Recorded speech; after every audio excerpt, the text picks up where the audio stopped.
Well, hello everyone. This is Dr. Amigues, your friendly rheumatologist, with another podcast of Unabridged MD. It is my pleasure today to invite Dr. Micharl Benoit. He has a French last name, so it's easy for me for once. And you're going to see, we're going to talk about longevity, how to maximize your health, how to make sure that you're doing everything that's possible to have the best health possible with the least amount of medications, which is always something that our patients are asking, and how to do this safely. Dr. Benoit is actually has been recognized by his peers. So it's not by just patient, it's actually by other doctors like me as one of the best internal medicine doctor in the Denver, Boulder area, or probably Colorado. And it's going to be featured on 5280, the magazine, when you're looking at best doctors in town, in Colorado, actually. But without further ado, Dr. Benoit, thank you so much for being on the show. It's a true pleasure and honor to have you here today. And maybe before we go into the health and science on longevity and what to do to maximize our health, maybe can you tell us how you got into internal medicine and learning about all of this? Sure. Yeah. Thank you again for having me on the podcast, by the way. I worked in the traditional healthcare model in downtown Denver, and eventually got a little bit frustrated with that general model. And so I have my own direct primary care practice between Denver and Boulder right now, which I've loved doing. I've always loved internal medicine and helping people understand their health when it comes to the chronic diseases, or even some of these niche diseases, right, that aren't as common, helping them understand how that impacts their health long-term, the management of that ultimately, and how to live longer, right? Most patients come to a doctor because they want either reassurance that they're healthy, right? But also that they're going to live longer in a healthy life. And I love having that conversation with patients, educating them about where their health is at and meeting them wherever they're at and helping to try to change that so they can live longer and healthier lives.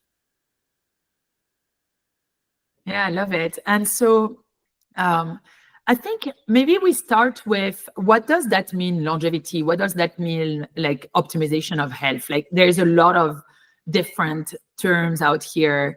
Tell us, like, can you educate us about this? Sure. I think that means something different for everybody. So when a patient comes in to talk to me about their health, and when they come in for a physical, typically what I start with is talking to them about what longevity means, so how long you're going to live, but also about the quality of, right, the years inside the longevity. So generally the hot word now is, what's my health span going to be? Am I going to be functional? It's very hard for everybody, me included, to think of myself as an older individual, whether I'm 70 or 80, because I just think that I'm just going to be me as I am now, and as functional as I am now, as I am I'll be when I'm older. And oftentimes we know, actually, every majority of the time, right, our health goes down as we age. Our muscles don't work as well. Our heart doesn't pump as well. Our kidneys don't work as well. Things like that. Things happen as we age. And so I start with talking to patients typically about, do you understand what the average age of death is in the country? Most people don't know that, and it can be surprising, 77.5 according to the CDC. It's a little bit older for females, a little bit younger for men than that age. And those are weighed down a little bit by childhood deaths and things like that. So really, once we start to get into our later years in life, it can be above that. But a lot of people that come in to see me, especially if they're over 65, might say, wow, that means you're saying on average, I might only have 10 or 15 years to live. How am I going to prolong this at this point? And so that's a conversation that I have with them in terms of what it looks like to age for everybody, not just them, but we want to personalize that and talk about how they see themselves moving forward.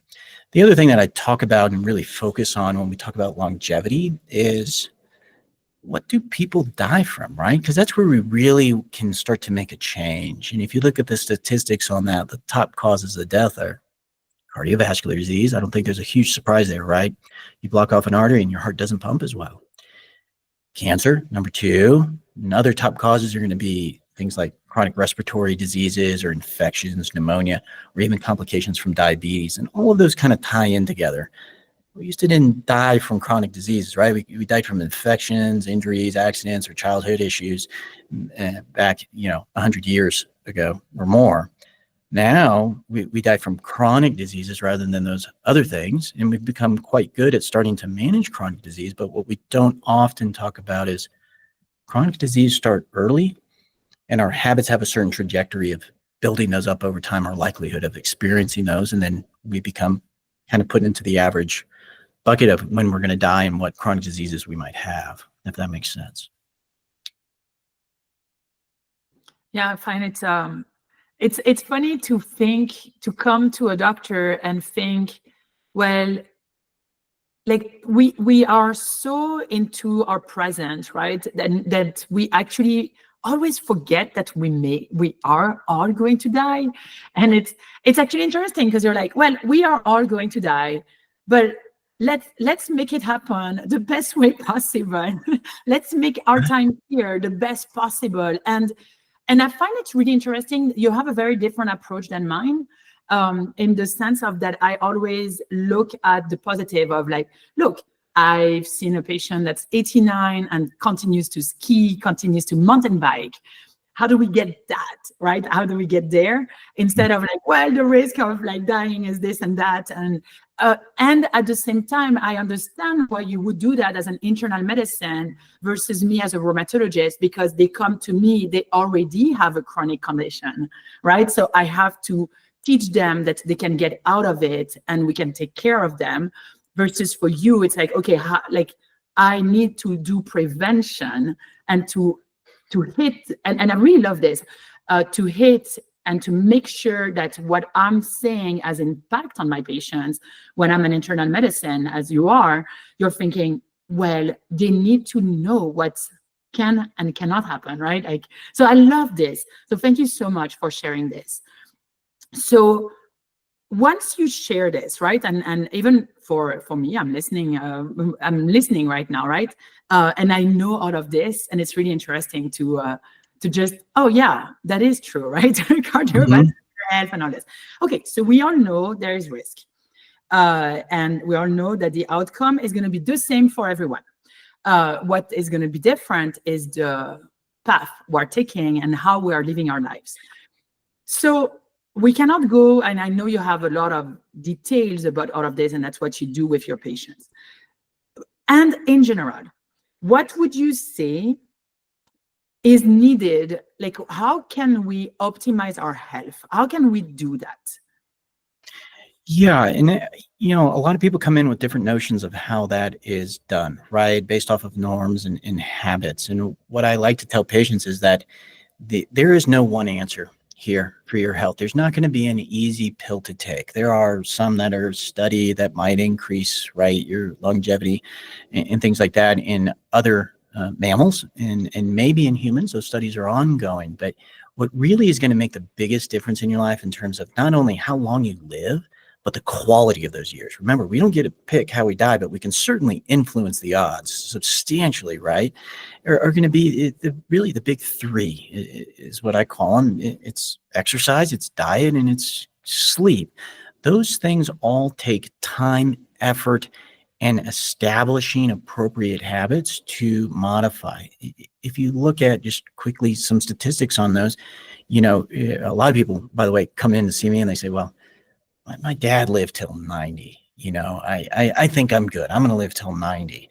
But in the meantime, they might have really bad sleep. They might eat out all the time, really bad food, right? And they don't really exercise very much. And you look at their grandfather, you kind of question about them. And, oh, wait, they moved a whole lot. They never really ate out. They had home-cooked meals, stuff like that. And it's like, well, how much do genes play a role, right? Ultimately is what it comes down to. And the studies on that really show only a 20 to 25% effect on your longevity and how long you're going to live. So those have been fleshed out for a while now. So you really have this big portion that you can control by modifying your exercise, your diet, and your sleep. What percentages will you give all those, right? And your environment in general, right? If you're around a lot of pollutants, chemicals, things like that, that's going to obviously influence those.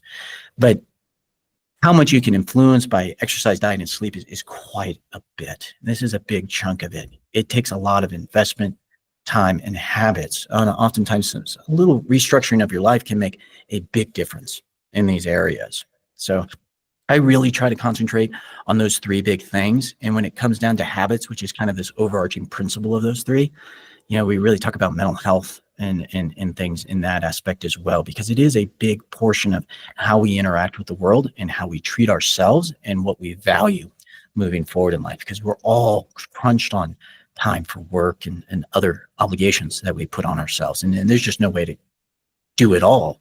But there is a way to maximize ourselves in that area that doesn't seem as effortful as a lot of people imagine it to be, especially like myself in Boulder County. Everybody's an elite athlete, right? And you don't need to be an elite athlete to live the longest. Yeah, I think that's very helpful. So thank you so much.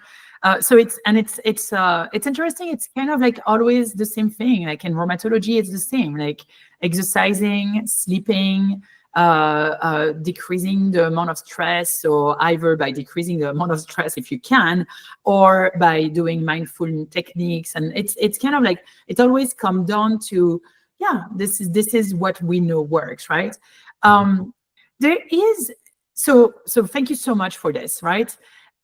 Then I would say, like from a rheumatology standpoint, we know that, for example, rheumatoid arthritis, inflammatory arthritis cause more cardiovascular risk. And we also know by decreasing the inflammation, by making sure you're in remission, which doesn't necessarily mean cured, that means remission. So you are have no symptoms with medications.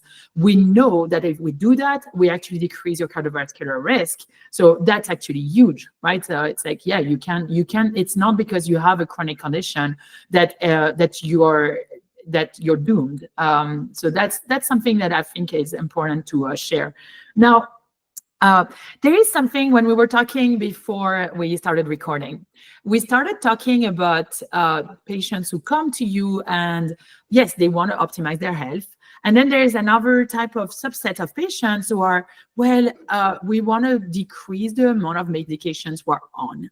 And this is something that's a question even in rheumatology, right? And I can absolutely share my own approach, but I would love to hear your approach since you are internal medicine and you're doing this more broadly. How do you approach a patient that comes to you and says, I want to stop all my medications? Yeah, I think the first step is to see, obviously, why the patient was put on the medications in the first place and whether there's a safe way to do that. A lot of time it is titrating, those medications slowly.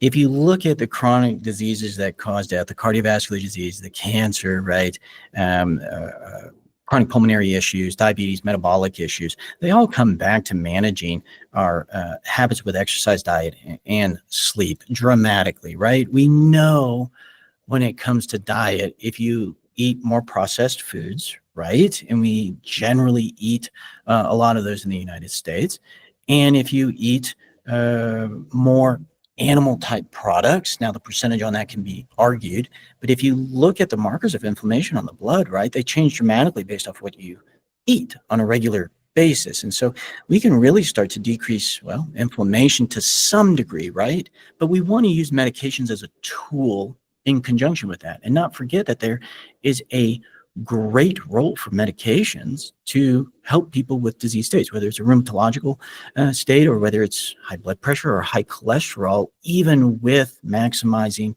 everything that we can from a lifestyle standpoint, whether that just means, doc, I think I can do 15 minutes of a walk a day. I'm not sure if I can get in the recommended 150 minutes of cardio per week. That's fine. The 15 minutes is still going to give you the biggest bang for your buck anyway. If you look at longevity in general, right, with the blue zones that are around there, these people all have the same thing in common. They move a lot. They eat real whole foods, which is really where I try to concentrate people on. And over 90% of their food intake is plant-based, essentially whole foods, and they generally aren't sleep deprived like we are in the regular world. And as a result, you don't see the metabolic cascade that we see here with obesity, high cholesterol, high blood pressure, and then cardiovascular disease, unfortunately. So I usually start by talking, to patients about how we can start, where's the lowest hanging fruit, so to speak, that we can attack and use, going from sedentary to even just moderate exercise, that's the biggest gap. You see a 30 to 35% drop in mortality immediately. As you start going above that, it's certainly linked to you living longer, but you get diminishing returns. Who wants to work out 300 minutes a week for maybe, a year longer of, living? Now, it's certainly helpful for you, but all I'm saying is that you get that biggest benefit from going sedentary to at least moderate. You get a little bit less going from moderate to really high on your exercise gains. But we want to optimize everything there, right?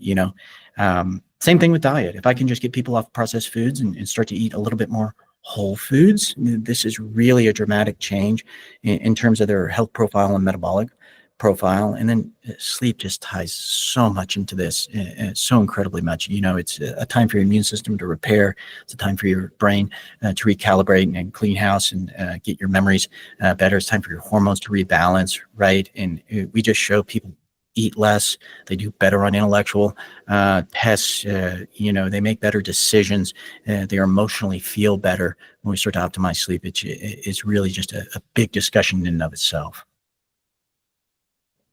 Thank you so much.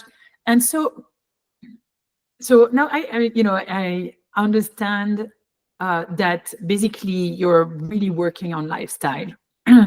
And are you saying, and I want to really just make sure, are you saying that, and I would personally say as a rheumatologist, but not fully, are you saying that sometimes with lifestyle changes, we are actually able to decrease and to stop some medications?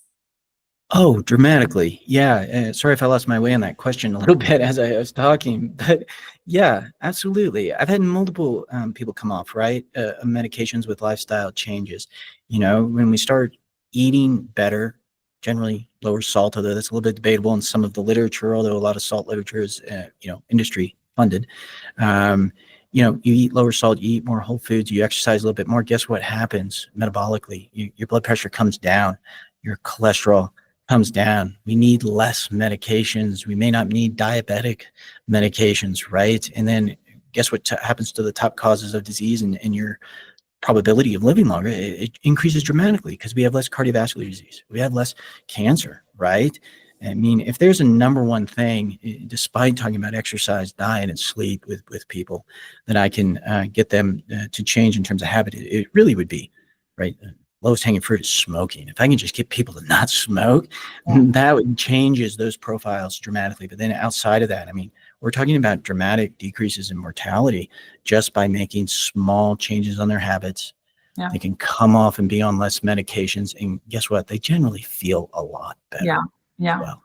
And I think it's the same type of process than in rheumatology. I would say that for me as a rheumatologist, I usually try to, we get our patients in remission. That is number one. Then we work on the lifestyle changes at the same time, right? It doesn't have to be one or the other. It's at the same time. And then once they are in sustained remission, we basically back off from medications because they don't need as much. And so it's what I'm hearing is a similar process of lifestyle changes can really decrease the amount of medication that we use. And it's absolutely true in rheumatology as well. So gout, for example, that's a typical inflammatory arthritis. You can really stop that process with lifestyle changes. Not everyone, right? If you have a ton of tophi, which is accumulation of crystal of uric acid, you can't necessarily just with lifestyle change that, but we put you on medication, and then you're working on your lifestyle changes, and then once we have achieved the proper uric acid level, we can actually back off from medication. So this is actually, I think, very hopeful. I love, so the podcast is called Unabridged MD, Hope Driven by Science, because medicine is very scientific, and we learn evidence-based medicine, we learn a lot of evidence, but there's a lot of hope that in the process of working sometimes, and in the insurance system particularly, and I'm sure we were talking about this previously, that's one of the things that pushed you and I to get out of the insurance system. And we forget the hope. We forget how important hope is for our patients, right? And thankfully, with the direct care practice, we can get back to this. So I like to ask my guest a history of hope that you can share with the world right now. Do you have a story that you may want to share in the next, 1 or 2 minutes that comes to your mind as a physician? Oh, yeah, sure. Yeah. I had a patient that converted over to my practice from the traditional healthcare system, midlife person, male, and he was on multiple diabetic medications, and that which had slowly just increased, and then to the point that he was on multiple medications, and then they added on insulin. And you look at his blood sugar levels on average, and they're just still extremely high. And everyone's sitting there going, "What do we do with you?" Right? We really need to change something. Gentleman ended up calling me, and we really started working on habits and lifestyle change, and he was ready for some of that. But we also gave him a lot of education about how carbohydrates are metabolized into glucose, how exercise is going to affect things, how sleep affects your glucose, and things like that. Even with those small changes, he is now completely off of insulin, which is amazing because he was on 2 different types of insulin previously. And currently, we were down titrating. I was just on an appointment with him earlier. We were talking about down titrating the medication that he's on now. He's only on 3 of them now, which is a dramatic. It's half the medications he was on previously. Just with small changes in your life, you can make dramatic changes for your health and the trajectory there, right? He was on a trajectory towards more heart disease, kidney disease, and big time health problems. Now he's in a much better spot where he is. Is he getting 150 minutes of exercise a week? No, you don't have to get that much, right? We just got to move more. We got to eat better, and we got to treat ourselves well and balance those things. Wow, I love it. Thank you so much. So yeah, that's it's always helpful to know that there are other that all those changes that actually take energy, because we are not necessarily in the habit of doing that, right? And that knowing that some other patients have gone through this and it worked for them, that's huge. Okay, so for people who would want to work with you, and everyone, if you're looking for a primary care physician, Dr. Benoit is it, right? Where can they find you? Sure. I'm in Lafayette, Colorado currently, so it's between Boulder and Denver.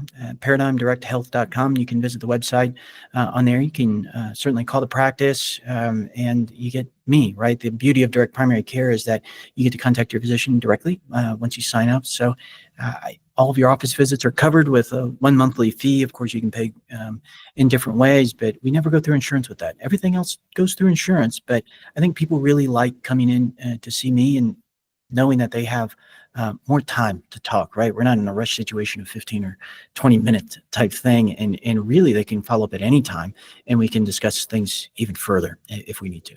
Wonderful. Well, Dr. Benoit, it has been a true pleasure. Thank you so much for coming.